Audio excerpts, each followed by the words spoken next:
A very sad situation would be when one of your family members applies for Social Security disability, and that can take months or years to get approved. And they finally get approved and they die. So they've never actually gotten a payment yet. Is there anything there for you as a spouse or a child, family member? Is there anything there because they got approved? And there might be. So first of all, there might be the $250 one-time lump sum death benefit. And then there might be that, let's say it's my husband. So my husband, Dave, got approved and he was going to be due back pay. And it seems like most people do get back pay. So he was going to get 20 grand of back pay. If I'm a surviving spouse or the minor children that would have gotten benefits on his record, we might still be able to get that. We also might be able to qualify for survivor benefits since he has passed away.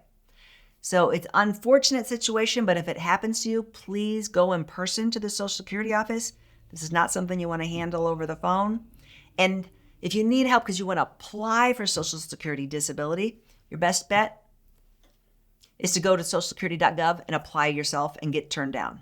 Because most attorneys, which is what you'll need to proceed in most cases, they want you to already go apply and get turned down before they will take your case.